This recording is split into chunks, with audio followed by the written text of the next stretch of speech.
Growing a successful business has never been easy. But whether you're navigating a complex industry or trying to reinvent one, our breadth of banking experts are here to collaborate on market-proven solutions. At KeyBank, we're built to grow with your changing needs because we're not just here for the business you are now, we're here for the business you'll become. Reimagine business as usual. KeyBank opens doors. Learn more at key.com/B2B. Trading at Schwab is now powered by Ameritrade, giving you even more specialized support than ever before. Like access to the trade desk, our team of passionate traders ready to tackle anything from the most complex trading questions to a simple strategy gut check. Need assistance? No problem. Get 24/7 professional answers and live help, and access support by phone, email, and in-platform chat. That's how Schwab is here for you, to help you trade brilliantly. Learn more at schwab.com/trading. Listen, all you New Yorkers. Eugene, taxi. Okay, man, we're looking around. This is the 77 WABC minicast.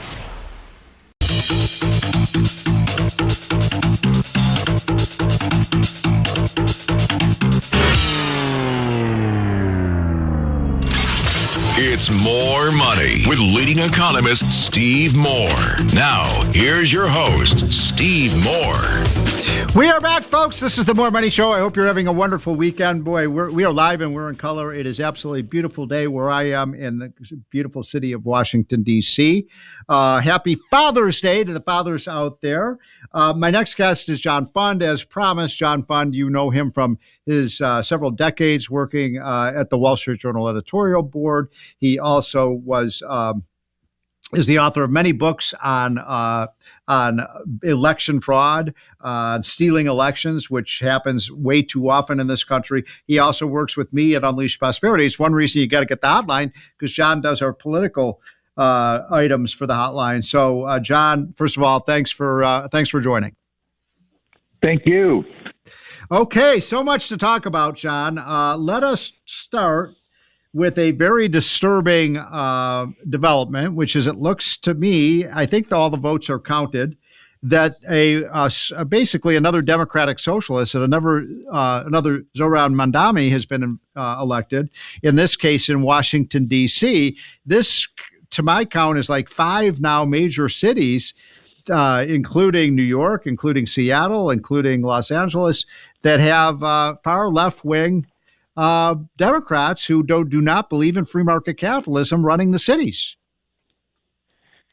I think 2 things have happened at the same time, which should make us worry.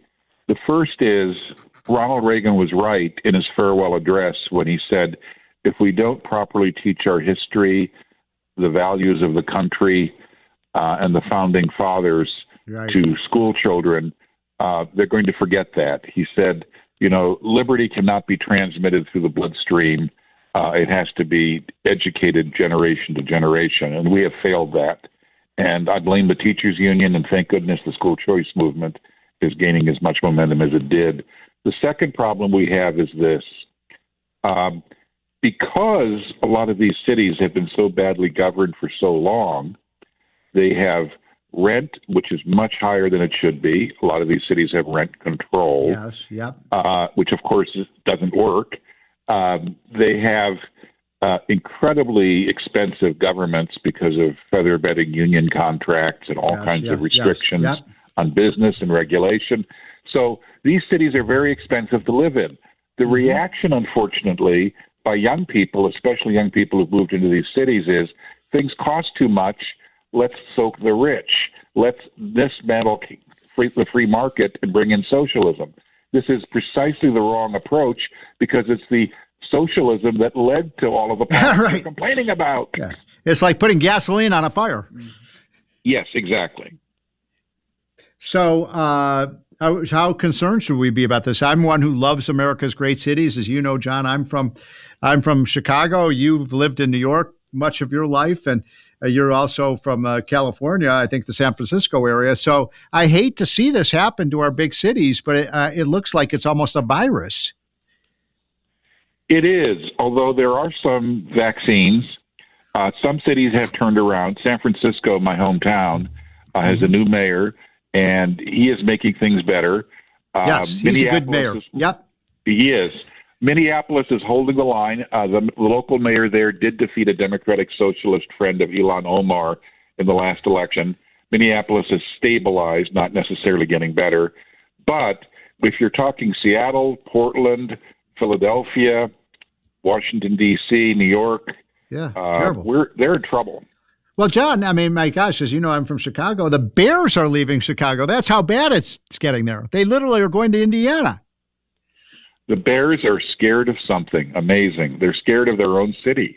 Yeah. I mean, it's really, really pathetic. And I hate this because I think that, you know, you and I lived through when Rudy Giuliani, we were both living in New York when he became mayor. Now, Rudy had his faults, but my God, he really improved that city day after day, week after week with common sense reforms. So we have to do two things. The first thing is we have to hold the line and make sure that other cities don't fall into this trap. By the way, Los Angeles is about to elect a socialist mayor, it looks like. Yeah. We have to hold the line so they don't get any further. And secondly, we have to understand that they will fail, and in their failure, we have to have alternatives. We have not spent enough time on urban policy. We have not spent enough time on responses to the badly governed cities. We have to focus on that. We have to have real solutions to crime, real solutions to homelessness, real solutions to healthcare problems and high cost of housing.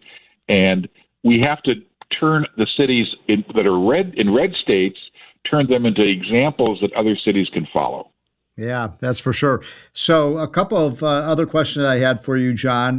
One is something else you've been following, which is very problematic, and it overlaps with what we were just talking about how socialistic the big cities have become. Many of our blue states and some of our blue cities are now talking about big wealth taxes, which would be terrible. You're from California. They're looking at a 5% wealth tax, although what's the latest that you're hearing on that? Need a laptop that's built to perform and designed to last all day? Select Windows 11 PCs starting at $499.99 are now at Best Buy. Learn more at bestbuy.com. Best Buy. Imagine that. Are you one of those media strategy people clicking through slides, scrolling spreadsheets? Yes? Good. This is for you. Because on Spotify, there's an audience that's different, locked in, loyal, invested. They're called fans. Fans don't just listen to music, they feel seen by it, like it belongs to them.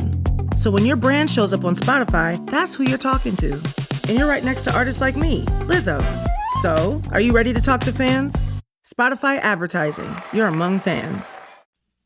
Well, California law allows the legislature to negotiate with whoever sponsors these initiatives, and if they can come up with a compromise, then it doesn't go on the ballot and saves everybody a bunch of money because they don't have to spend it on television ads. The danger is that the Democrats are negotiating with people further to the left than they are, the Democratic Socialists. So the worry is if by June 25th there could be a compromise in which the wealth tax goes off the ballot, but they impose other taxes that are broader based, and they raise spending as a bribe to try to buy off the people in support of the wealth tax. That would be the worst of both worlds, because I have to tell you, wealth tax stays on the ballot, we're going to beat it. And I think that would be a highly symbolic victory that would show that the American people do have some common sense, and they recognize all these billionaires are leaving these states. They're leaving Washington State, which raised its taxes. They're leaving California. The head of Google, the head of of In-N-Out Burger. Everyone is leaving California, and I think that we want to actually want this battle on the ballot in November. We just have less than 60 seconds left, John Fund. Last question that I have for you is with respect to something that you put in the hotline, a poll result showing less than 1 out of 3 Democrats say they're very proud to call themselves Americans. I find that very troubling. What do you think's going on there? Well, I think that the fact that our children for the last 30 years have been indoctrinated into blame America first, woke ideology, guilt for the country's history shouldn't surprise us. And most of that collapse in support for America has been in blue states where the teacher unions have been the most woke. and where the indoctrination has been the most severe. This is why we need school choice, and this is why we have to break the back of the teacher unions. And yet, as we speak, John, in states like Florida, and states like Arizona, and states like Pennsylvania, there's pushback to actually reverse the gains we've made on school choice, even when we have evidence that the programs are working. Well, evidence is irrelevant to our opponents. Right, exactly. The bottom line is, first of all, we know the reforms are real because they're fighting them so fiercely, so that's good news. Secondly, I think we're going to win those. I think we're going to beat them back in Arizona. We're going to beat them back in Florida. The courts have basically been very sensible on this and ruled in favor of school choice in almost every case. And you know why I think I agree with you, John? I think we're going to win against the teachers' unions because what we're finding is the people who have benefited the most from the school choice have been Hispanic and Black parents in families. And Asian parents. Yeah, absolutely. And Asians. So amazing. Well, John Fund, you are, what is your prediction finally in our last 30 seconds on what will happen in California with this wealth tax? Because it's already the second highest tax state in the country. Well, there's a second initiative on the ballot to extend the higher tax rates that were put in place a decade ago, which took the California top rate to 13.3%.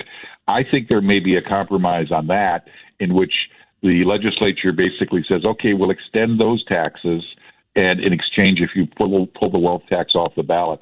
I don't want to compromise. I want to beat the wealth tax in November.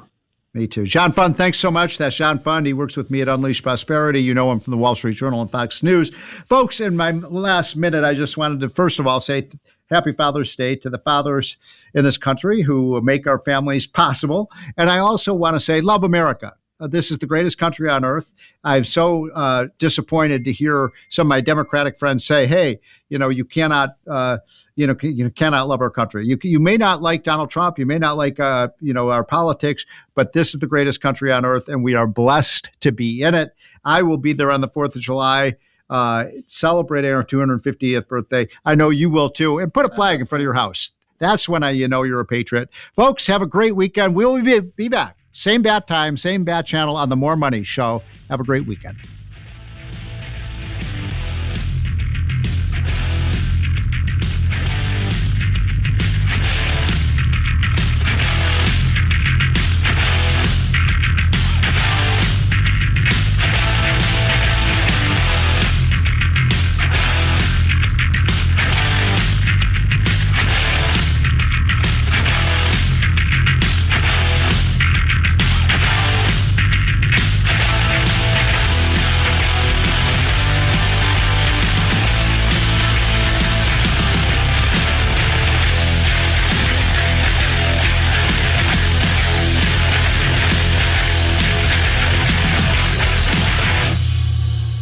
Ryan Reynolds here from Mint Mobile.